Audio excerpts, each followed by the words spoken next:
Kepada Pak Joko Widodo, mantan Presiden Republik Indonesia ke-7, Anda sudah melaporkan saya, sudah menuduh saya dengan delik aduan, pencemaran nama baik dan fitnah. Apalagi Anda bersengaja untuk menggunakan pasal yang besar untuk dengan maksud untuk menjerumuskan saya dalam kubangan penjara 8 tahun sampai 12 tahun, maka saya sampaikan, saya berani untuk hadir pada sidang.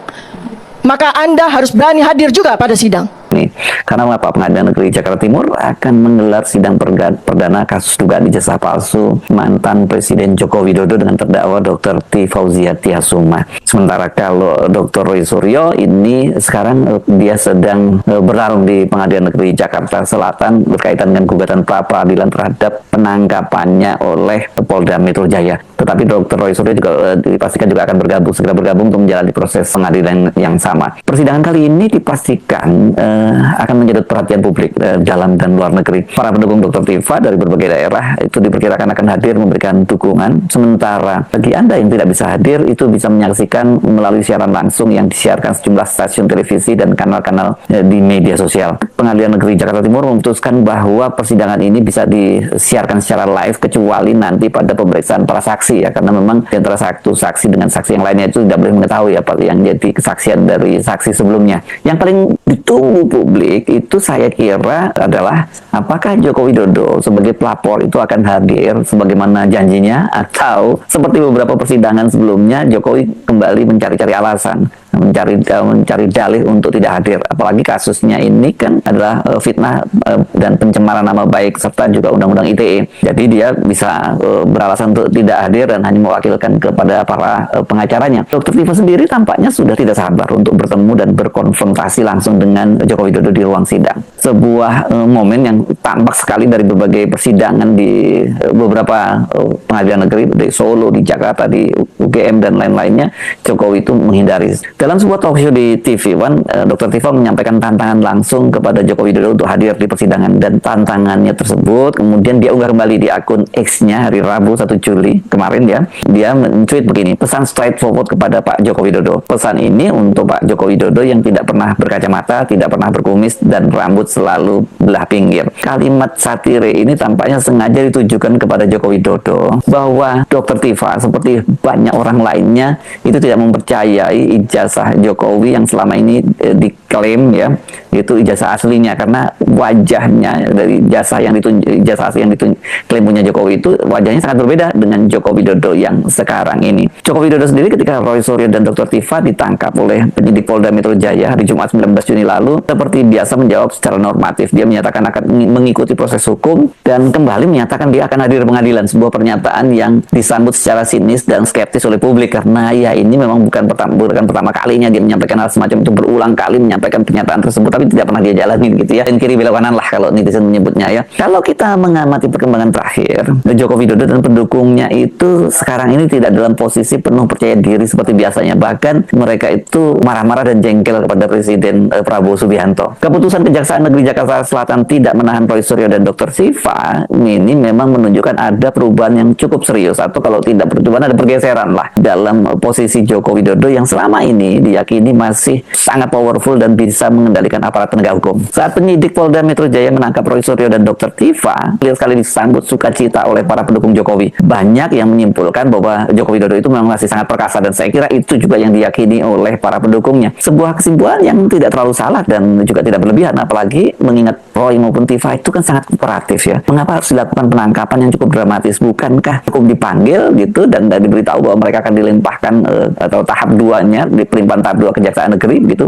Makanya mereka dipanggil saja untuk datang, dan itu selama ini kan setiap kali mereka diwajibkan lapor mereka juga datang. Kalau mereka nggak datang juga mereka yang beritahu apa alasannya begitu. Nah ini kan ditangkapnya ketika Dr. Tifa sedang bersiap-siap mau ujian pertama untuk tahap pertama untuk doktornya di Fakultas Kedokteran UI, dan Roy Suryo itu masih ada di kamar tidur gitu ya. Ketika itu dia baru pulang dini hari setelah perjalanan dari Bandung. Namun ketika polisi sudah menangkap Roy Suryo dan Dr. Tifa yang kemudian mendapat reaksi yang sangat keras dari publik, dari rakyat, kan kemudian keduanya itu diputuskan dirawat di rumah sakit Polri Kramat Jati. Saya sendiri pada waktu itu menyampaikan bahwa ini pasti ada tarik-menarik di kalangan elit politik ya antara kubu Joko Widodo dengan kubu pemerintahan Prabowo. Bagi pemerintahan Prabowo, penangkapan Roy dan Tifa, apalagi kalau kemudian diikuti dengan penahanan, jelas sangat merugikan citra pemerintahan. Sebuah situasi yang sangat tidak mereka inginkan ketika pemerintah sedang menghadapi krisis anggaran dan perlu dukungan publik. Posisi Joko Widodo itu kita lihat tampak melemah ketika polisi gagal memindahkan secara paksa Roy Suryo dan Dr. Tifa ke rumah tahanan Polda Metro Jaya sebelum dilimpahkan ke kejaksaan. Dramanya ini berlanjut ketika penyidik Polda Metro Jaya itu melimpahkan ke kejaksaan. Ternyata kejaksaan memutuskan tidak menahan keduanya. Jelas ini merupakan pukulan telak bagi Joko Widodo dan para pendukungnya. Ini semacam plot twist karena semula mereka berharap penangkapan dan kemudian diikuti penahanan Roy dan Tifa ini jadi semacam kado istimewa ulang tahun Joko Widodo ke-65 yang jatuh pada hari Ahad tanggal 21 Juni lalu. Ternyata kemudian berantakan karena polisi tidak sempat bahkan menahannya. Ya menahannya nggak pernah, mereka nggak sampai bermalam di tahanan Polda Metro Jaya. Kemudian ketika diserahkan kepada kejaksaan, kejaksaan juga memutuskan tidak menahan. Artinya Dr. Tifa dan nantinya Roy Suryo itu mereka tidak datang ke pengadilan sebagai tahanan yang harus mengenakan borgol dan dibawa pakai mobil tahanan. Mereka datang sebagai orang bebas ke pengadilan gitu, dan saya kira nanti pasti akan sangat ramai ini diarak-arak dikawal oleh para pendukungnya. Situasi ini jelas tidak menguntungkan bagi Joko Widodo dan para pendukungnya ketika menghadapi persidangan. Apalagi kejaksaan juga memastikan bahwa dakwaan terhadap keduanya itu hanya berasal dari laporan Joko Widodo. Padahal sebelumnya kan penyidik Polda Metro Jaya selain memproses laporan Joko Widodo, mereka juga memproses laporan dari 3 orang pendukung Jokowi yang oleh para netizen disebut sebagai Ternak Mulyono. Jadi ya proses persidangan kali ini malah berbalik menjadi tekanan bagi Joko Widodo dan para pendukungnya. Publik itu sekarang justru menunggu-nunggu kehadiran Joko Widodo ke persidangan seperti yang ditantang oleh Dr. Tifa, dan Jokowi tentu harus menunjukkan ijazahnya seperti yang selama ini dituntut oleh para penentangnya. Apakah berani Joko Widodo menanggapi tantangan itu? Selama ini banyak pakar hukum termasuk tentu saja para pengacara keduanya menyatakan Roy dan Tifa itu tidak boleh disidangkan apalagi dihukum karena sampai sekarang soal keaslian ijazah Joko Widodo belum pernah dibuktikan. Masuk akal ya, mereka kan menyatakan menduga hasil penelitiannya bahwa ijazah Jokowi itu palsu. Maka karena itu mereka menuntut Jokowi untuk membuktikannya. Alih-alih membuktikannya di pengadilan malah kemudian dilaporkan ke polisi. Dalam barisan ini yang meyakini bahwa harusnya ijazah itu ditunjukkan dulu termasuk mantan Menko Polkam yang juga seorang profesor hukum Mahfud MD. Dalam persidangan ini seharusnya hakim itu bisa menghadirkan Joko Widodo dan dia diharapkan menunjukkan ijazahnya untuk diuji keasliannya. Kalau Pak Jokowi tidak berkenan hadir bagaimana Pak? Tidak ingin hadir di sidang? Ya berarti tidak. Halo semuanya, selamat datang kembali di saluran ini. Saya dari channel Jalur Emas. Hari ini kita bahas satu hal yang lagi bikin heboh. Tantangan dari Dr. Tifa yang meminta mantan Presiden Joko Widodo hadir secara langsung di persidangan gugatan soal keaslian ijazahnya. Kalau kamu sudah lihat potongan videonya, pasti rasanya menegangkan banget kan? Tapi di sini kita bahas pelan-pelan, santai saja supaya kita paham semua sisi, bukan cuma ikut emosi. Kita mulai dari inti. Dr. Tifa bersama Roy Suryo dan pihak penggugat lain sudah lama menuntut agar Joko Widodo membuktikan langsung di muka hakim bahwa ijazah satunya benar-benar asli. Ia mengingatkan janji yang pernah diucapkan Jokowi, kalau ada yang meragukan, ia siap datang dan tunjukkan bukti aslinya. Nah, sekarang panggilan sudah ada. Kenapa janji itu ditepati? Apakah janji itu ditepati? Atau ada alasan kuat kenapa tidak bisa hadir? Saya jelaskan dulu latar belakang singkatnya supaya kita semua satu halaman. Gugatan ini sudah lama berjalan lama. Ada sidang demi sidang, tapi pihak yang menggugat merasa belum puas karena belum melihat bukti fisik asli secara langsung di persidangan. Berikutnya, apa yang sebenarnya dikatakan Dr. Tifa? Mari kita bahas apa yang disampaikan Dr. Tifa dalam pernyataannya itu. Dia bilang begini, intinya kalau Joko Widodo benar-benar yakin dokumennya sah, seharusnya tidak takut datang ke pengadilan. Menurutnya, kehadiran langsung akan menjawab semua keraguan masyarakat sekaligus menutup mulut mereka yang terus mempertanyakannya. Dr. Tifa juga menegaskan, ini bukan serangan pribadi, tapi soal tanggung jawab pejabat publik. Kalau dulu berjanji siap tunjukkan, saatnya buktikan sekarang. Kalau tidak datang, kata dia, publik akan makin curiga. Apakah ada yang disembunyikan? Atau memang ada bagian yang tidak bisa dijelaskan? Tapi ingat, ini pandangan dari pihak penggugat. Kita dengar dulu kelengkapannya, nanti kita bahas pandangan yang lain. Berikutnya, pandangan pihak kuasa hukum Jokowi dan alasannya. Tentu saja tidak ada satu sisi saja.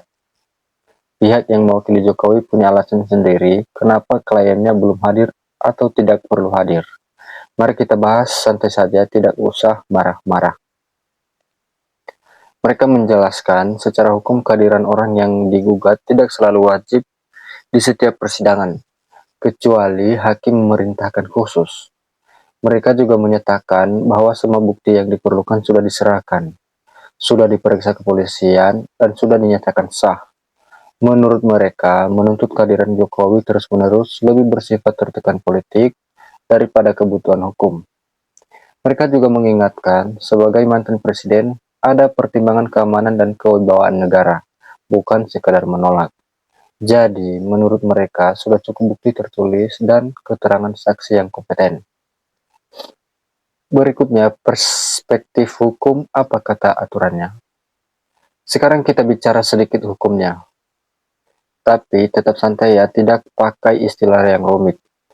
Pertanyaannya, apakah seorang wajib hadir hanya karena ditantang? Dalam hukum acara perdata Indonesia, hakim yang memutuskan siapa yang harus hadir dan kapan. Pihak penggugat bisa mengajukan permohonan, tapi yang memutuskan adalah hakim. Kalau hakim menilai kehadiran itu penting untuk menjelaskan hal yang belum terjawab, baru bisa diperintahkan. Kalau belum diperintahkan, menolak hadir bukan berarti melanggar hukum. Tapi ada sisi lain. Untuk memulihkan kepercayaan publik, kadang tindakan yang melebihi syarat hukum justru menjadi langkah yang paling meyakinkan. Disinilah letak persilangan antara aturan hukum murni dan tuntutan kepercayaan rakyat.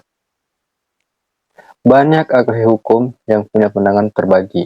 Ada yang bilang ikut saja perintah hakim, ada yang bilang datanglah untuk membungkam keraguan. Bagian berikutnya, apakah ini soal hukum atau politik? Nah, ini bagian yang paling seru dibahas.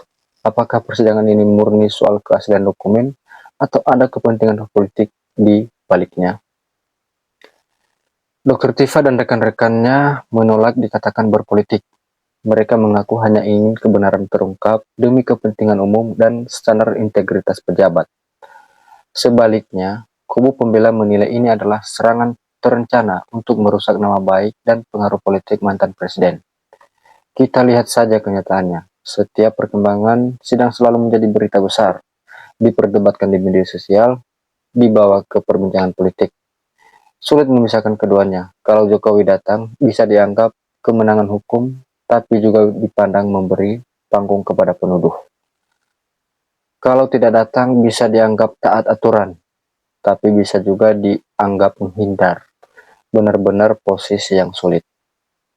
Bagian berikutnya, penutup dan pertanyaan terbuka untuk kalian. Sampai di sini pembahasan kita hari ini.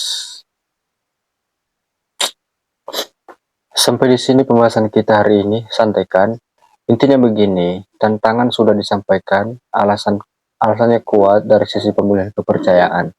Namun penolakan atau penuduhan juga punya dasar hukum dan pertimbangan lain yang tidak bisa diabaikan. Kita tidak bisa langsung menyimpulkan siapa benar siapa salah, hanya dari satu sisi pernyataan. Kita harus menunggu keputusan hakim dan kelanjutan persidangan. Tapi yang pasti, kasus ini menjadi pelajaran besar bagi kita semua, bagaimana pentingnya transparansi bagi pemimpin negara.